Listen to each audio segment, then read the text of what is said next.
मित्रांनो, हे बघा निसर्ग राजा एक सांगतो. हो बघा, पावसाचं वातावरण झालेलं आहे.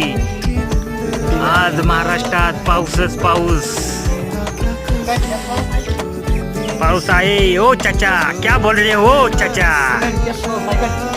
गड्ड्यात पाऊस पडणार आहे. व्हायरल कुत्री ही सगळी बावरून बसलेली आहेत. पावसाचे वातावरण.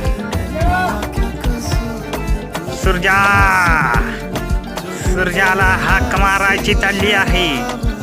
पावसाची हे बघा माणसं सगळे पावसाच्या वातावरण सगळी पोरं बारकी घरी बोलावण्याचा प्रयत्न चालू आहे.